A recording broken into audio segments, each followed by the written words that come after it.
Hello, hello, hello. Happy Monday, y'all. Happy President's Day. And welcome to FPP Live, a time I connect with you every Monday, 7 p.m. EST, where I pull together all the elements that connect faith, purpose, and profit, only if you want to live as the highest and best version of who God created you to be.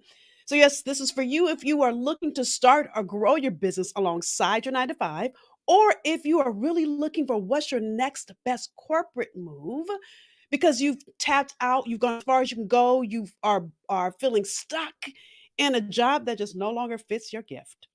So I'm beyond excited to I think I'm starting another series tonight because I have so much to share with you. So this conversation is when it's time to let go of plan A. Now, by the way, before I start going in, as you come in, I see people are joining. Say hello, tell me where you're from. If you have questions, thoughts, comments, please share. Because listen, I'm not here for me, I'm here for you. The way that we assure you get the benefit that you came for is when you ask me questions, when you make comments, all that stuff. Listen, I'm the kind of person that if you ever see me at an event or at church on Sunday, I am so loud when the preacher's preaching. Why? Because he's not there for himself or she's not there for herself. So I can't hear your voice, but I can see your comments. So I want to encourage you to comment again, whether you're live or you come back and watch the replay. Okay. So again, we're starting a new series because listen, I have 6 pages of notes. So I'm not sure if I'm gonna get through all of this in 30 minutes because I'm always clear that my goal is to be here for 30 minutes. So if I don't get done today, it'll be a continuation. I already know it's going to be a continuation. So let me say this is part one. I'm not going to say how many parts because here's what I also know God keeps pouring stuff in, and I'm going to be obedient to pour into you what you need. So this conversation again is when it's time to let go of plan A. Now, plan A is a plan you made in your career. Maybe it was when you graduated from college. Maybe it's the reason you went to college. It's the thing that you aspired to when you started off in your career. And what many people tell you is don't have a plan B. Hey, Kim in New York, many people tell you don't have a plan B. And while you shouldn't have a plan B when you start, there comes a time in your career where a plan B is necessary and needed. Why? Because there comes a time for many of you, this was me, and I told my story a couple of weeks ago. By the way, if you ever want to go back and listen to past episodes of our FPP Live, you can watch it on my YouTube channel at nrjnetwork.com. So a couple of weeks ago, I had a conversation with you and I shared my story of leaving the entertainment industry, a job I've dreamed of since I was 7 years old. And I was doing it, living it, loved every minute of it. And God called me out of my plan A when I was climbing the corporate ladder, the entertainment ladder, doing great. And so what God began to show me is many of you are in that exact same place. You either feel stuck because the job you've always wanted just no longer is big enough for your gift. It's time for you to make a pivot. Or you feel complete because you're done. Or you're just ready for meaning and fulfillment or anywhere in between. That means it's time for you to let go of plan A. See, oftentimes you feel guilty for wanting to let it go because that's all you knew. That's all you planned for. Like Michelle Obama talked about this in her book Becoming. That she had planned to be this big corporate lawyer and she was doing great, but the problem is she hated it. So I'm holding the space for you and I'm going to give you insight to move forward now. Because guess what? There is a plan B. What you may not realize, and those of you that are here with me all the time, you hear me talk about this, that your purpose matriculates. Just like we do through the education system. You don't start kindergarten and then graduate from high school. You have to go through levels. You know, on Valentine's night, my husband and I ended up sitting by another couple. I don't know how we got on this subject, but the husband was there are levels to this. He was saying, you feel like you've made it, and you might be, let's say, LeBron James, and then Oprah comes in the room, and Oprah feels like she made it, and then Robert Smith. And those of you that don't know who Robert Smith is, the gentleman that paid for everybody's tuition at Morehouse, yeah, him. He comes in the room. There are levels to this. Or dare I say, Tyler Perry comes and Oprah is above him, and then Robert Smith is above him. You understand what I'm saying? So, in the same way, your purpose matriculates their levels to your genius. So, here's our foundational Bible verse for this series. It's Philippians 3:13, which says, 13 through 14. Brethren, I'm going to say sisters because mostly women listen to me. I do not count myself to have apprehended, but one thing I do, forgetting those things which are behind and reaching forward to those things which are ahead, I press toward the goal for the prize of the upward call of God in Christ Jesus. First of all, let me break this down a bit. Number one, we're all called, all of us. We're not all called to the pulpit, but your career is your calling. I talked about this, I believe it was last episode, it might have been before that. The very first thing God did was work. When he created the world, he was working. So your work is your calling. Okay. I love that this Bible verse, and I'm not going to break this down in this episode. Maybe I'll break it down further, Paul and why he wrote this. But here's what I want you to get out of this. Forgetting those things which are behind, your resume, your bio is done. So you can't rely on that. You can't rely on the list. You can't rely on the fact that you've got stocks in the stock market. You can't rely. All those things are great. Don't get me wrong. But there's more ahead than behind you. And oftentimes when you have this rumble in you for more, it means God is calling you to bigger. So to give you an example of this, now if you were here in our past episode, and the past episode was called Process to Fulfillment. Okay. I talked about Moses and the children of Israel, and we know this story of them wandering in the wilderness for 40 years, right? And I talked about it in the last episode. So again, if you missed it, go back and watch the last episode. And I'm not going to talk about that part of the story. I'm going to move past the wilderness. Now, listen, Moses had moved them out of being slaves, brought them out into the wilderness on their way to their promised land. So their plan A was the promised land. Their plan A was Moses leading them there. Moses' leading was all they ever knew. And here we are, getting ready to enter the promised land. And guess what? Moses dies. Okay. So listen, Joshua 1:2 says, Moses, my servant, is dead. This is Joshua talking. Now, Joshua now is Moses' replacement. Moses, my servant, is dead. Now, therefore, arise, go over this Jordan, you and all. Excuse me, this is God talking to Joshua. I didn't say that.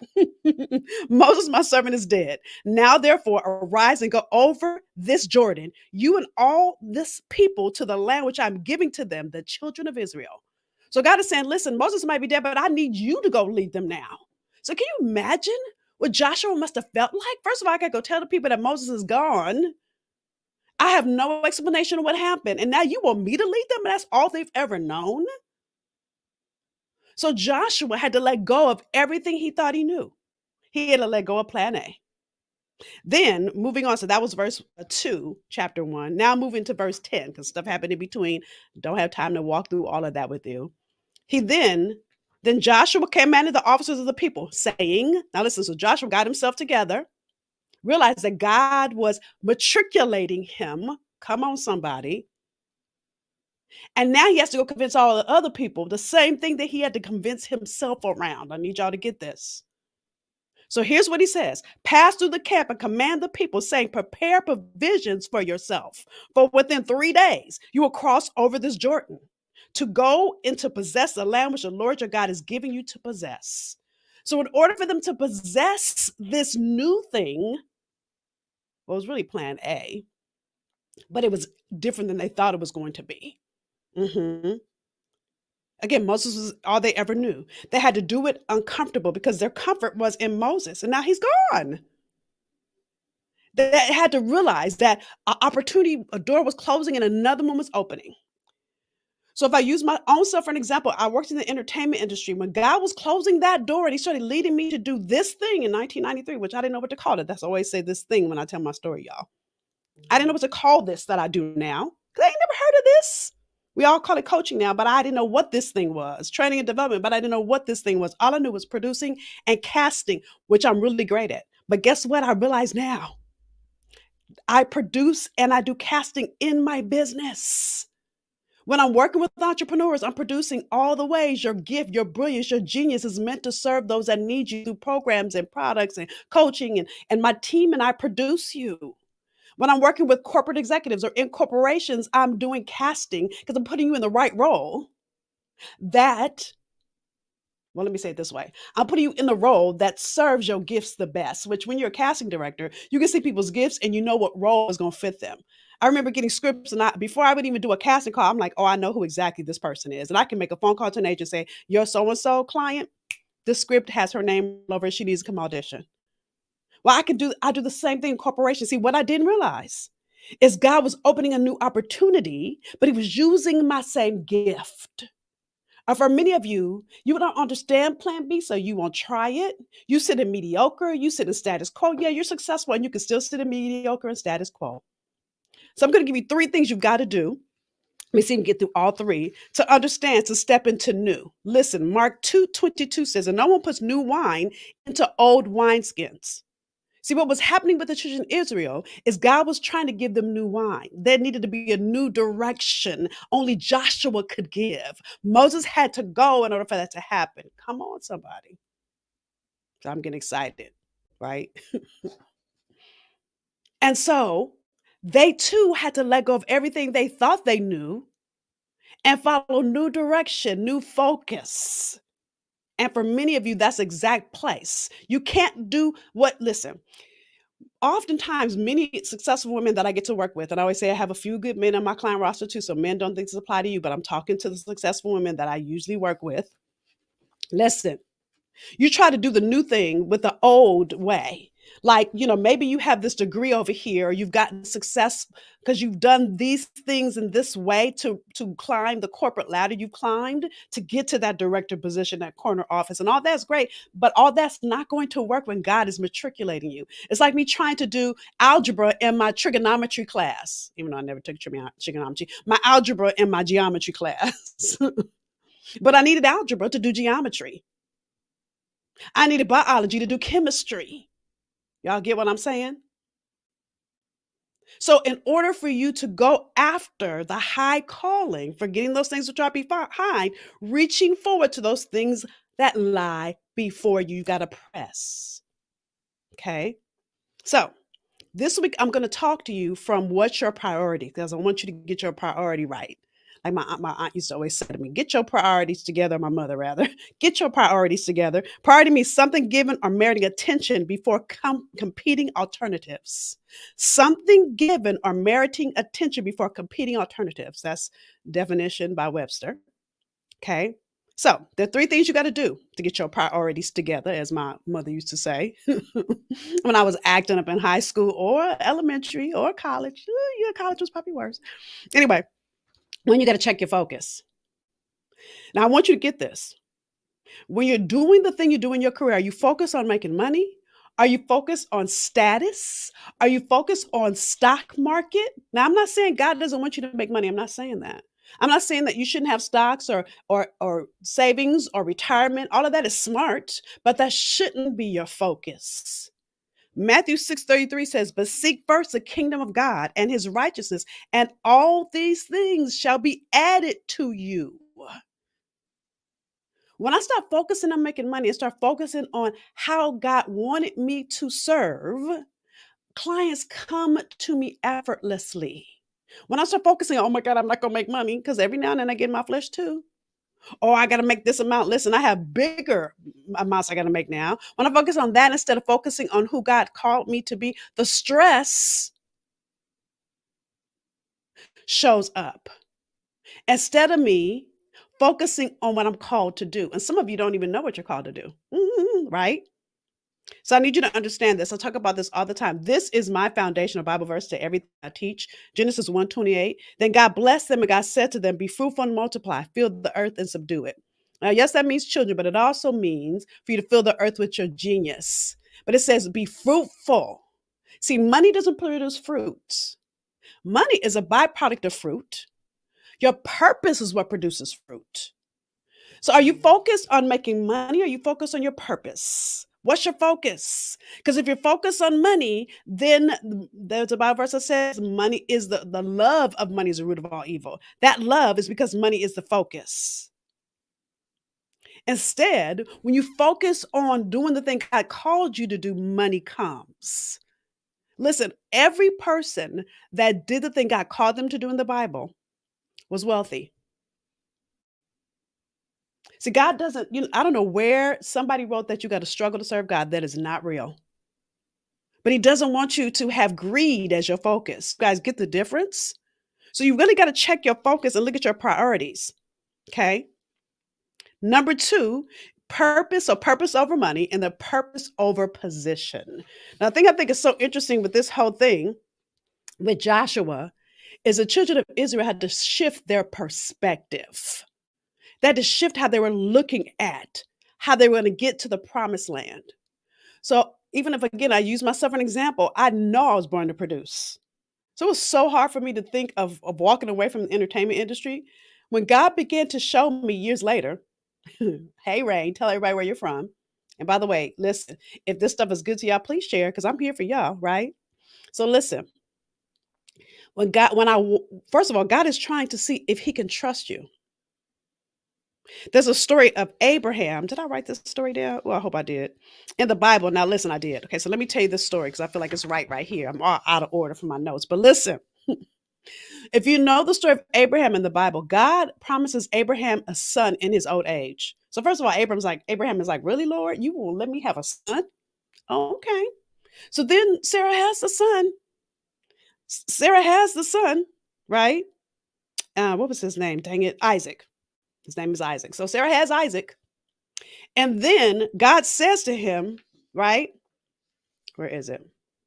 Genesis 22:2. Take now your son, your only son Isaac, whom you love, and go to the land of Moriah and offer him there as a burnt offering on one of the mountains of which I shall tell you. So God promised him a son, and then He tells him to offer the son? What? So you want me to take the son that I've been waiting my whole life? I'm 100 and something years old. And now you want me to go and pretty much kill my son to offer him to you, Lord? See, God is seeing if you'll trust Him. When I left the entertainment industry, there was no such thing as this industry. All I know is I love producing and casting. To this day, still love it. Didn't realize that what God was calling me to do was producing and casting in a different arena.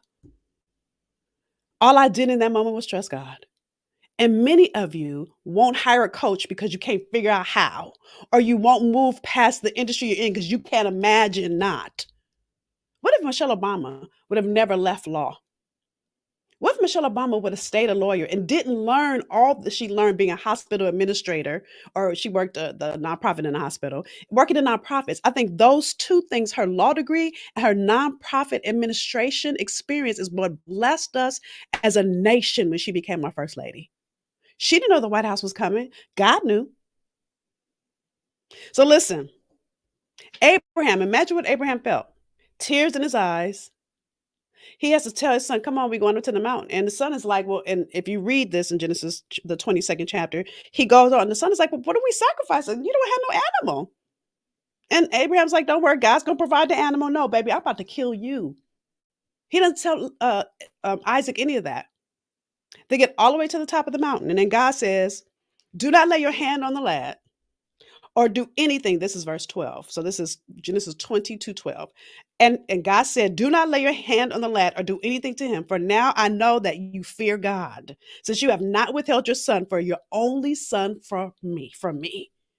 Even beyond that, I think it's John 3:16 that says, for God so loved the world that He gave His only begotten son.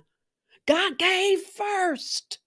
All He's saying is, will you give your career back to Him? I didn't realize that's what God was doing then. I said to myself, I'm going to be obedient. I don't know what this thing is. Listen, I had to go to the library to figure it out because there was no internet back then. God is looking to see, are you willing? Mm-hmm. Are you willing to do the thing that you don't understand, but you know you're meant to? You got this rumble inside of you, or you feel like the place you're in is over, or you don't feel fulfilled, or any of those things in between. All those things means it's time to level up, y'all. Okay. And what you've got to understand is that God sees the end from the beginning. Like I said a few minutes ago, Romans, or maybe I didn't say this, 8:28, for all things. We know that all things work together for the good, for those who love the Lord, for those who are called according to His purpose. We're all called according to His purpose. All of us. Let me see. I skipped a page. Let me see if I skipped something, right? Now, here's a really interesting story. This story is called The Rich Man. This is a parable I love the Bibles. The Bible's, y'all know the Bible's the best novel in the world, right? So this story is called The Rich Man. Okay. It's Mark 10:17 through 27. See how fast I can read this. As Jesus was starting out on his way to Jerusalem, a man came running up to him, knelt down, and asked, "Good teacher, what must I do to inherit eternal life?" "Why do you call me good?" Jesus asked. "Only God is truly good. But to answer your question, you know the commandments. You know not to murder. You must not commit adultery. You must not steal. You must not testify falsely. You must not cheat. Honor your father and mother." And the man replied, excuse me, the man replied, "I've obeyed all those commandments since I was young." In other words, I've been following you since I was young, right? But Jesus says, "There's still one thing you haven't done. Go and sell all your possessions and give the money to the poor, and you will have treasure in heaven. Then come follow me." At this, the man's face fell and he went away sad, for he had many possessions. So, in other words, again, God's not telling you can't have possessions. He's trying to see what your focus is. He's trying to see what your priorities are. Are you so attached to your position? Are you so attached to your possessions? I hear people say, "But I have a lifestyle to maintain." Do you think that God is going to allow you to struggle? When I got that first revelation, is listen, if I keep it all the way real, I was making such good money in entertainment. I have some $500-$600 shoes that I still have to this day because those shoes were so bad. And I was in the 90s because I was able to buy whatever I wanted, whenever I wanted, because I was making such good money. Okay. I didn't understand how I was going to make money doing this. But God wasn't saying you can't make money, you can't live. He was saying, will you trust me that I'm going to provide for you? That I'm never going to have you begging. I provide seed to the sower. I need y'all to get this. And I think so many people think, "Oh, I have to be poor to follow God." That ain't real. That's not. See, God knows that he wants to bless you. But the question is, he's trying to see, can he trust you with it? And for that rich man, he was so focused on possession that he wouldn't go after all that God had for him, that he wouldn't let it go. So I need you to understand what happens when plan A is over. What happens when God is calling you into new? What happens when one door closes? Can you see the next door without knowing that it's there? Can you start to move in the direction that God has called you to, not knowing how you're going to get there? Those of you that know there's a next in you, I have something special coming up. I'm going to share a quick commercial. Some of you heard about this 1 day event that I'm doing coming up on April 1st. I'm going to show a quick commercial and then I'll come back and do our final step here. So again, step one is, what's your focus? Number two, you got to have purpose over money and listen, purpose over position. And then I'll tell you number three after this quick commercial. Hey, successful woman, can I ask you a question? Is it time for your next level? Are you feeling stuck, complete, or ready? Now, when I say stuck, I'm talking about feeling stuck in a job that just no longer fits, that's just no longer big enough for your gift. Or maybe you feel complete with your current level of success and you desire more, but maybe you feel guilty for wanting more because you've gotten to the place in your career that you've always wanted and you're successful. Maybe you're just ready. You're ready for your next. You know it's time for you to transition into your next best career move or to start a business alongside your 9 to 5. So listen, if you're feeling stuck, complete, or ready, it simply means it's time for you to level up. And that's why I'm inviting you to join me for the High Calling High Tea. It's an afternoon of networking, of me giving you the step-by-step methodology you need to go after what's next for you. Plus, I'm gifting you with my Plan B playbook so that you can do the introspective work that will couple with the methodology I'm going to give you in the room. So listen, why should you be in the room? Why should you join? Can I keep it real? See, the biggest issue I see that gets in the way of successful women, I should say successful, powerful women like you, is you understanding that what got you here won't get you there. See, your bio, your resume is great, but that version of you is done. It's complete. And I'm excited to support you and who you have not yet become at the High Calling High Tea.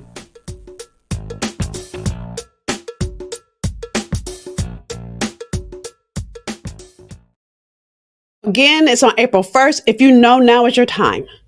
If you know that God is calling you to more, and listen, this is only for those of you that are already successful. And the reason I say that is because God cannot show up when you're not already living out the powerful inside of you. So if I give you another example of that, so deep, y'all. Matthew 4:18-22 says this. One day, as Jesus was walking along the shore of the Sea of Galilee, he saw two brothers, Simon, also called Peter, and Andrew, throwing a net into the water, for they fished for a living. God only calls people that are already busy. I need y'all to get this. Jesus called out to them, "Come follow me. I will show you how to fish for people." So they already had a job. So I need you to understand God only calls you when you're busy. He's not calling you out of comfort. He's not calling you like, "Oh, I lost my job." Well, hello. You didn't lose your job because God was calling you. So those of you that say, "Oh, I quit, I'm gonna start my business," that's not smart because you're gonna have to spend money to make money. God only calls you in the middle of you doing great things. So if anything is happening in between, you need to solve that first. But if you're in a scary place because you're already doing well and you have this rumble in you, this is for you. Because I know how scary it is to move into your next, which then moves us into our last step for our conversation for this part is the responsibility is yours. Now, I talked about this in my blog. So I'm now doing a monthly blog. If you missed the blog, let me see my link. There's a blog. So you can read it because I'm not going to go into detail here, but I need you to understand this. Genesis 2:15 says, "Then the Lord God took the man," talking about Adam, "put him in the garden of Eden to tend and keep it." Now listen, Adam was irresponsible with his gift. He listened to Eve, and they both were irresponsible. And when Jesus came back, so deep, Jesus gave us back our authority. Now, I have a guest this week on my podcast that's going to go into that really, really deep. So, those of you in my email list, be on the lookout. Friday, my live podcast is so good. But here's what I want you to get. God is looking to see if you're managing the gift He gave you wisely. You are responsible for it. When we die and get to meet God face to face, He's going to ask you to account for, did you do the work that He gave you to do? That's the exact reason I'm having the high calling high tea, because here's what I know. When God was calling me into my next, I had no idea how to move into it. I stumbled for years trying to figure it out. I realized that God was using my stumbling years to grow me so I could hold the space for you. Didn't know that, didn't realize that, know it now. So I'm passionate about it. So it's April 1st here in the DMV area. Those of you that are here in DC, no brainer. Those of you that can get to DC, you better get here. Learn more about the methodology I'm going to teach you, the networking we're going to do, the Plan B playbook. Those of you that want to upgrade to VIP, you get a coaching call with me and take my Breeze Framework assessment. And I'm gifting this to you so that you can go after your next level in 2023. Okay. So, with that said, let me leave you with a couple Bible verses as we wrap this conversation. Number one, Proverbs 19:21 says this: you can make many plans, but the Lord's purpose will prevail. Or you can make all the plans you want, and God will only wait for you for so long. You know, I was listening to a sermon once, and it said that Abraham wasn't the called in his family. His father was also called, but God got tired of waiting on his father, so he skipped over his father and blessed Abraham instead. Oh, God's purpose will be fulfilled, but you don't want to be passed up or looked over, or have to account for God when you die and say, "Oh Lord, I didn't do it." I don't want God to say, "Girl, what happened? Go back. You ain't finished." The second thing I want you to hear, Deuteronomy 8:18, "And you shall remember the Lord your God, for it is He who gives you power to get wealth, that He may establish His covenant, which He swore to your fathers as it is this day." Again, it is He who gives you power to get wealth. That means that God wants you to be wealthy. Your purpose is meant to profit. But remember, the word profit means gain. So when you do the thing that God has crafted and created you to do, yes, God is going to bring profit back to you. That's His gift. Yay. I'm excited. Rain, can't wait to see you. Rain says she's signing up. I can't wait to see you so you guys can see what I'm commenting at. So listen, you got to get this. God, I forgot what I was going to say. I got excited. Oh, your purpose is meant to profit. So the word profit means gain. When you do the thing you are purposed to do, the people that gain are all the people that need you. God's gift back to you is the gain called profit. But guess what? Ultimately, you're gaining for God. So I get excited about everything I'm going to teach you. Now, again, this is only part one in this series. The series is when it's time to let go of plan A. First step is what's your priority? Get your priorities in order, is what I should have called it. Get your priorities in order, as my aunt would say. So I'm going to pour more into you next week. So listen, do me a favor. One, if you got any value out of this conversation, please tell me the value you got out of today because I'm here for you. I want to hear it. Number two, share it because you don't know who in your tribe needs this insight. And I'm not asking you to share because I'm trying to grow my following. Mm-mm. But I am trying to get in alignment or in front of all the people that now is their time for their next level. And you never know who in your group, in your tribe, in your people that are following you on social media that might be praying for this very message that you might share. All right. So with that said, y'all, it's my honor and privilege to be here. I'm here every Monday, 7 p.m. EST. We'll continue in when it's time to let go of Plan A. This is a new series. I'll go deeper into it next week. So I want to encourage you to join me 7 p.m. EST here every Monday. All right. So with that, have a phenomenal rest of today. I'll see you next week. Bye, y'all.